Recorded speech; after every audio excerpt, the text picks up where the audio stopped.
nous en direct dans le ZCL et sur nos radios partenaires, Radio RHT et C10FM. Alors on commence avec M. Schuller. Depuis 2 jours, il y a un colloque sur l'empoisonnement, le chlordécone. Alors j'ai envie de savoir, est-ce que vous êtes venu pour rassurer les Guadeloupéens, puisque parallèlement, il y a un non-lieu qui est prononcé, vous le savez, sur la question juridique. Bon, enfin, c'est pas votre domaine, mais vous êtes un scientifique. Alors quel est votre rôle exactement pour ce colloque? D'abord, merci d'organiser cet échange autour du colloque, puisqu'en fait le titre du colloque c'est connaître pour agir. Mais en fait, connaître, ça effectivement c'est tout ce qu'on va tirer de la science, des connaissances scientifiques. Mais ensuite agir, c'est ce qui va se passer sur place et en local. Et c'est super important qu'effectivement des médias comme le vôtre donnent l'occasion finalement parce qu'on n'agit pas si on n'informe pas sur ces connaissances. Et donc non, notre propos n'est pas ici de rassurer, c'est d'informer, c'est vraiment de partager les dernières connaissances aujourd'hui, et en particulier depuis un colloque précédent qui avait eu lieu en 2018. J'avais d'ailleurs eu l'occasion d'y participer. Et moi, ce qui me frappe beaucoup quand même dans la différence entre 2018 et aujourd'hui, c'est que le nombre de leviers, de possibilités pour chacun d'agir a augmenté par rapport à la situation précédente. Et pour ça, effectivement, les travaux scientifiques sont aussi utiles, puisque en 2018, on partait d'une situation qui était quand même un peu angoissante en disant 90% de la population a des chlordécone dans le sang. Ça, c'était une étude de Santé publique France qui avait été faite en 2013-2014. C'est plus le cas ?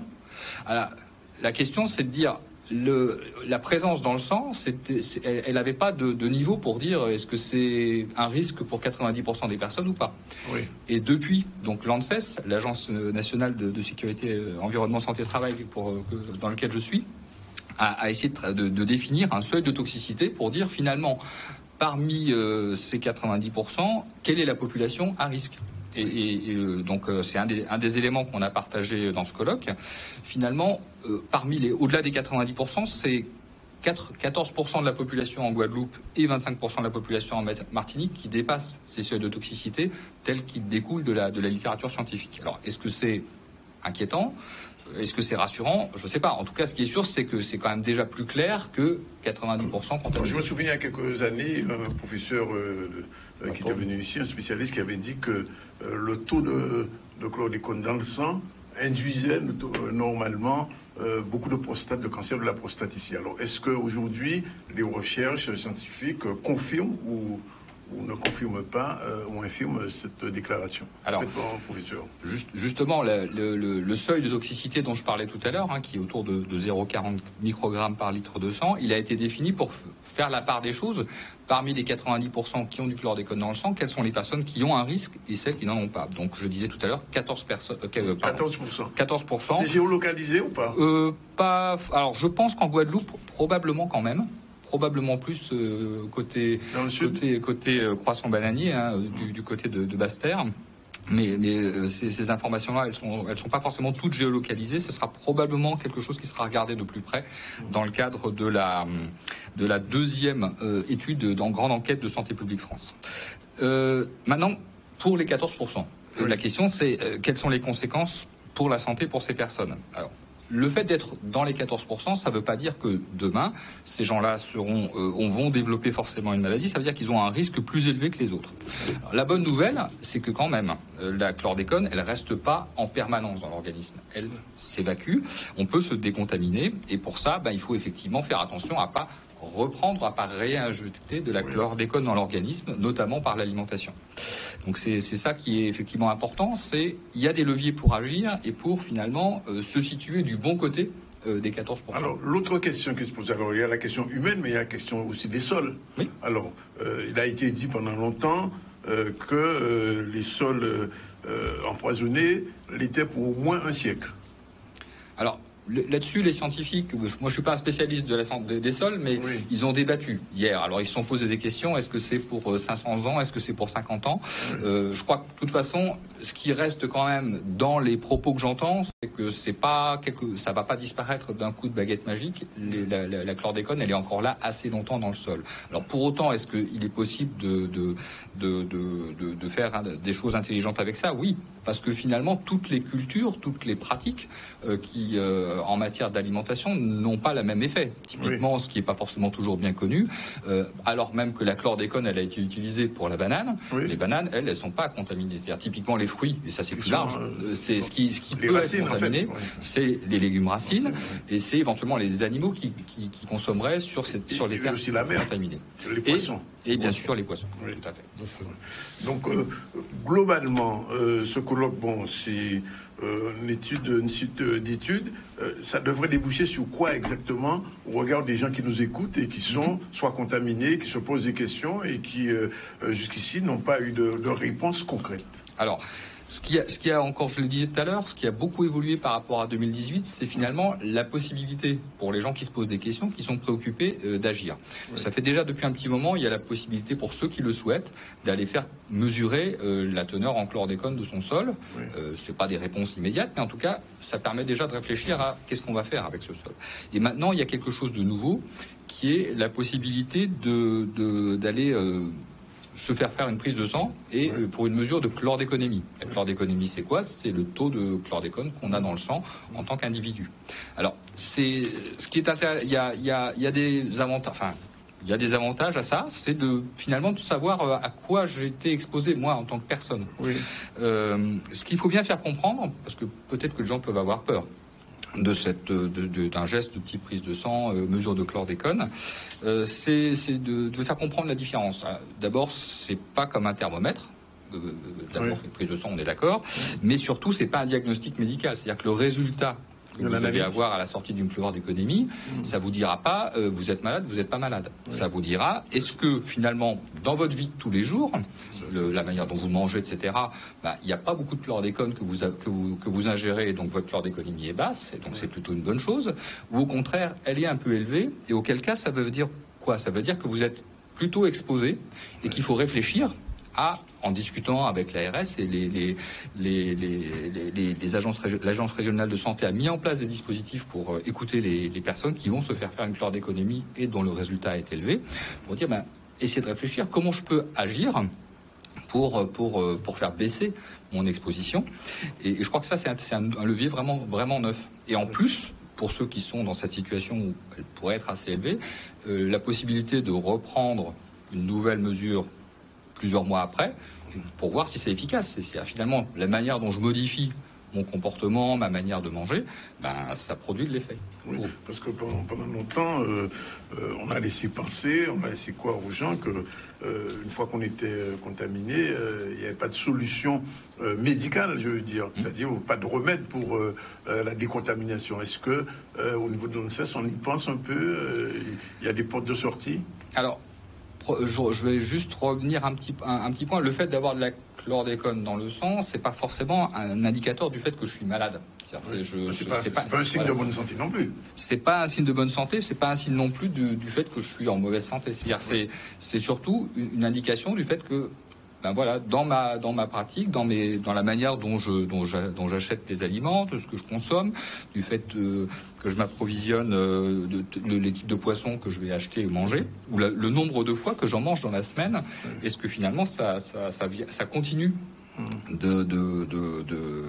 d'alimenter mon taux de chlordécone dans le sang, parce que de toute façon naturellement on en évacue, mais c'est important de faire attention à ce qu'on mange. Typiquement, ce que notre expertise a mis en évidence, c'est que quand on fait attention à la fois aux produits de la pêche, aux produits d'eau douce qui pourraient venir de zones où c'est pas autorisé, typiquement, ou à des tubercules ou des légumes racines qui viennent de zones contaminées.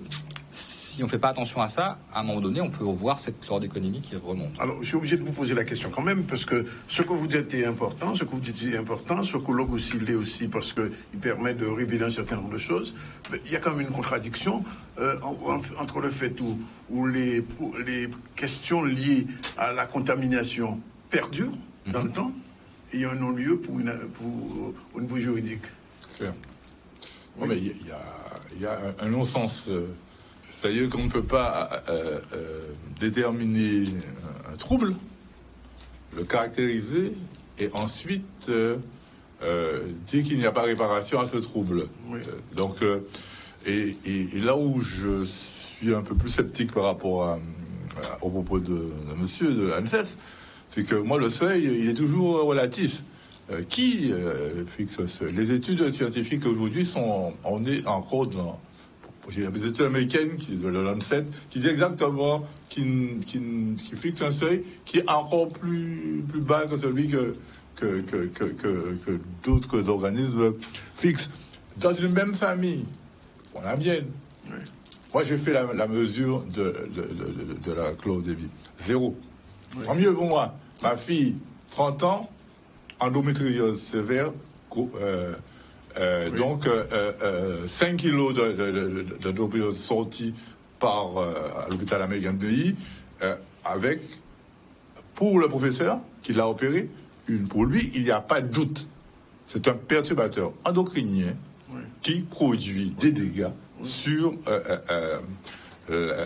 l'évolution des jeunes filles. Alors quand on me dit 0,04, moi je veux bien, mais aucune mesure scientifique ne me permet aujourd'hui, en tout cas, il y a un vrai débat entre ce seuil. Oui. On peut me dire, alors c'est à 0,3 je ne serai pas malade, à 0,4 je serai malade, à 0,5 je serai malade. Non, je crois qu'il faut vraiment encore continuer à investiguer sur une molécule dont on n'a pas fini d'avoir toutes les conséquences. Et le meilleur chlordécone, c'est le 0 chlordécone. C'est-à-dire que ça a été fait, on va le payer, nos enfants et nos petits-enfants vont le payer, et il faut absolument qu'aujourd'hui, dans notre façon de cultiver, dans nos pratiques culturelles, on fasse effectivement l'inventaire précis, aussi bien des sols qu'au niveau des littoraux, pour savoir où on doit pêcher, où on doit planter, et comment on doit décontaminer. L'Université des Antilles a des programmes sur la décontamination des sols, mais on sait qu'on a pour au moins un demi-siècle, on sait qu'on en a pour longtemps, oui. Sauf si la recherche scientifique ferait un progrès qui nous permettrait d'en sortir plus tôt. On en est aujourd'hui loin. C'est bien la question que je vous posais tout à l'heure, savoir au niveau, parce que vous avez dit que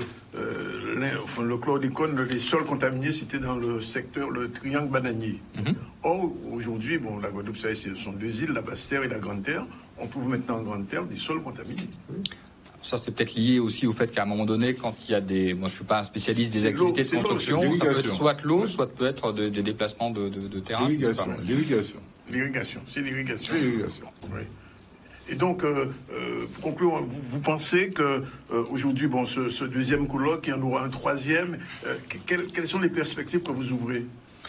Je pense que le colloque en lui-même, c'est un moment où on fait le point. Oui, bien sûr. Moi, ce qui me paraît surtout important, c'est partager l'information sur le fait que les outils augmentent. Tout à l'heure, monsieur parlait de la question de la réparation. Entre le colloque de 2018 et aujourd'hui, il y a un tableau de maladies professionnelles qui a été pris suite à une expertise de l'ANSES et qui permet aux travailleurs agricoles du monde de la banane de venir déposer si effectivement ils ont un cancer de la prostate qui est lié à des expositions aux pesticides, de venir demander réparation. Ça, c'est une évolution. Mais encore faut-il que les gens en soient informés, et c'est pas toujours facile. De la même manière, il y a cette possibilité de dire faisons attention collectivement, appuyons-nous sur des initiatives comme Jaffa pour voir comment on peut améliorer sa pratique d'autoproduction si on est autoproducteur, parce que typiquement notre expertise a montré que les œufs, les abats ou certains poissons peuvent être des sources importantes de contamination, et ça, en ça je rejoins ce qui a été dit. C'est sûr que il n'y a pas de baguette magique qui va faire que la chlordécone va disparaître du sol. Par contre, il est possible de faire des choix sur qu'est-ce que je fais avec ce sol, est-ce que j'y plante quoi, est-ce qu'il y a des sur l'eau, est-ce que je fais attention à où je prends mon eau de consommation humaine, s'il y a des sources de bord de route, c'est pas forcément la meilleure idée. Donc faire attention, et les chlordéconomies sont aussi un outil pour dire moi en tant qu'individu où est-ce que je me situe, pas en termes de diagnostic médical, mais vraiment en termes d'exposition pour revisiter et faire attention à ma pratique et l'améliorer. Notre souci dans ces régions, c'est que c'est toujours un combat permanent. Il a fallu se battre pour la reconnaissance du lien entre le cancer de la prostate et chlordémie. Il a fallu se battre à l'Assemblée nationale pour qu'on puisse obtenir un début, parce que ce n'est qu'un début, de reconnaissance par la sécurité sociale de maladies professionnelles, qui est limité en plus au travail de la banane, ce qui est un scandale, parce que dans aucune région de France, on a vu le sang contaminé, on a vu toutes les autres bêtises qui ont été faites en matière donc de prescription médicale. En Guadeloupe et Martinique, on restreint un petit segment de la population, comme si on était des citoyens de seconde zone. J'affirme ça. Il n'y a pas de raison que le chlordécone ne soit pas élargi à l'ensemble de la population, en testant l'ensemble de la population et en reconnaissant le caractère de maladie. Ma fille n'a jamais mis les pieds dans une bananerie, et quand même on lui a enlevé 5 kilos d'endométriose liée à une exposition, parce que il y avait à côté de là où on habitait des épandages, non seulement des épandages au sol, mais des épandages aériens. Il ne faut pas déconner, à un moment, ce qui est valable pour l'oie, il est valable pour le canard. Donc ça veut dire que ici, il y a une espèce de traitement qui est différencié, qui ne fait pas de nous, comme disaient des Français entièrement, des Français, on est des Français entièrement à part. On a toujours un traitement particulier qui devient de plus en plus inacceptable, parce que il faut que ce soit nos députés, nos parlementaires qui montent au créneau pour qu'on ait les mêmes réglementations, les mêmes indemnisations pour face à des scandales sanitaires comme le sang contaminé ou autres qui ont défrayé la chronique en France. C'est justement ça.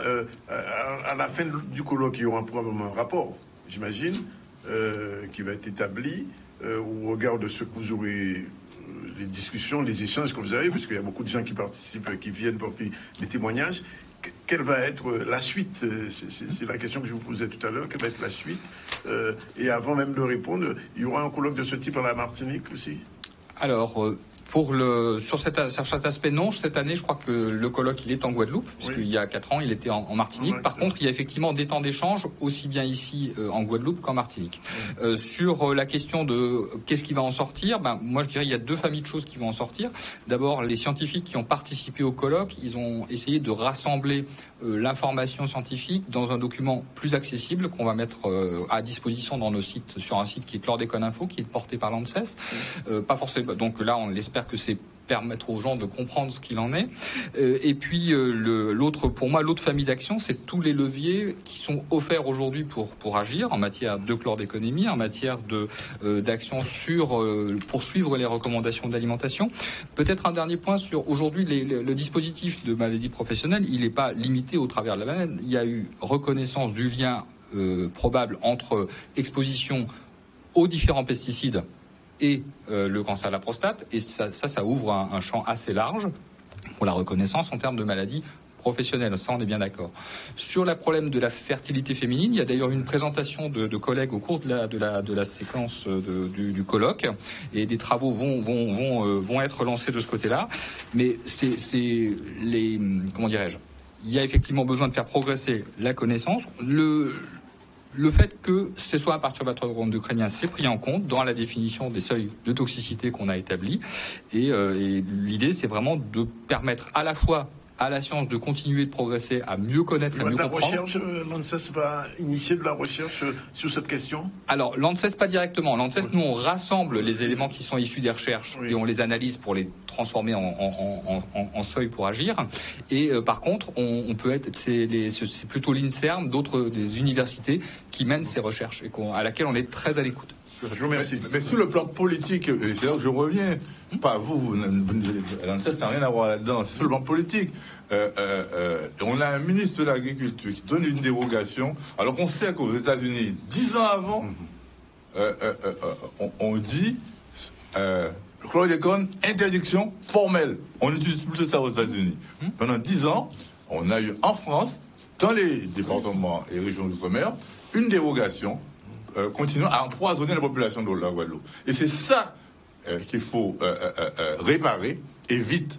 Parce que c'est une véritable injustice, comme si on était des sous-hommes, des sous-citoyens, et qu'on pouvait se permettre, qu'on ne se permettait plus en France hexagonale, parce que tout de suite, en France hexagonale, cette interdiction a été interdite sur ces molécules qui composent, parce que on parle du chlordécone, mais le chlordécone, il a plusieurs dérivés. Hein. Il n'est pas utilisé uniquement pour la banane. Et en France, interdiction. Aux États-Unis, interdiction. En Guadeloupe, on continue, on déroge. Pendant 10 ans. Pendant 10 ans. Et on a des stocks qui ont été stockés à Jarry pendant des décennies. Et aujourd'hui, on se retrouve avec une population où il y a le plus fort taux de prévalence de cancer de la prostate. Et on veut nous faire dire, bon, ben voilà, c'est comme ça, il n'y a plus rien à faire. Non.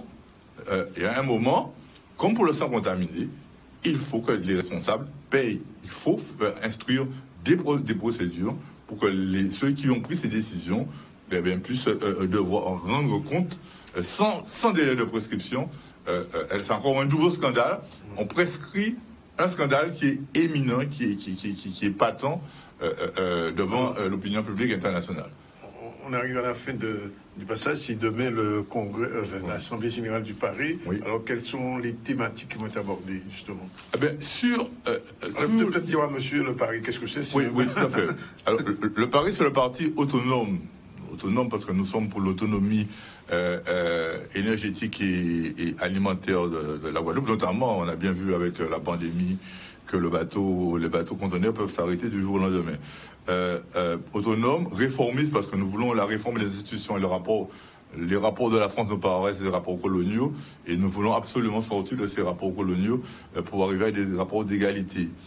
Et nous voulons aussi un rapport direct avec l'Union européenne, pas forcément en passant par le gouvernement français, parce que nous sommes dans une zone qui préfigure l'avenir du monde. Donc autonome, réformiste, écologiste, éminemment écologiste, parce que là, on vient d'en parler, on voit bien que quand on ne prend pas en compte l'écologie, les dégâts que ça peut faire. Et éducationnel, parce que nous sommes dans un environnement, on peut nier la géographie, mais on ne peut pas nier l'histoire. Nous sommes dans une zone tropicale et nous n'aurons jamais l'été, nous n'aurons jamais l'été ici. Nous sommes dans une zone tropicale avec ses caractéristiques, et nous sommes placés au confluent du monde, avec l'Amérique latine, l'Amérique du Nord, la Caraïbe, qui sont porteuses du tout monde, cher à Édouard Glissant, qui dit que le monde de demain, c'est nous qui le construisons. Voilà, donc le Paris, c'est un peu ça. Et donc nous avons notre Assemblée Générale demain à 18h à un certain restaurant Cochon Plus à Bois-Ripeau. Et nous continuerons à œuvrer pour que l'écologie politique devienne la matrice des institutions, de toutes les institutions, depuis le conseil régional jusqu'au conseil de quartier dans la cité guadeloupéenne. Est-ce que 2 ans après sa création, c'est bien ça, le Paris a augmenté son chiffre de militants? Non, nous n'avons pas augmenté notre chiffre de militants. Bon, il faut d'abord, vous savez, dans toute partie, il y a une cheville ouvrière. Oui. Malheureusement, j'ai été victime d'une sorte de burn-out pendant peut-être 6 mois. Les camarades ont repris, mais là maintenant, j'ai repris le flambeau. On repart à la conquête des élections sur cet rendez-vous électoraux avec d'autres pour faire en sorte. De toute façon, on n'a pas le choix. On voit bien, hein, Fiona, on voit bien que le dérèglement climatique, c'est plus le but de l'esprit. Je me souviens, quand j'avais 7 ans, René Dumont, personne ne comprenait ce qu'il disait.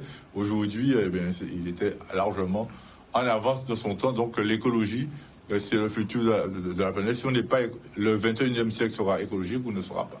Rendez-vous donc demain 18h, c'est ça? Demain 18h, restaurant Cochon Plus. On vous recevra après pour faire le bilan de cette Assemblée Générale. On vous remercie, Monsieur Schuller, pour ces informations. Puis, c'est la fin du colloque? Alors, fin du colloque ce soir, oui, effectivement. Ce soir. On attendra les conclusions générales et puis, bien sûr, sur un débat qui n'est pas fermé. Voilà, il est 13h02. On prend la première pause. On se retrouve tout à l'heure pour la suite du ZCL. Dans un instant, avec nos prochains invités, Madame Liliane Piqueur, Monsieur Philippe Routin. À tout de suite.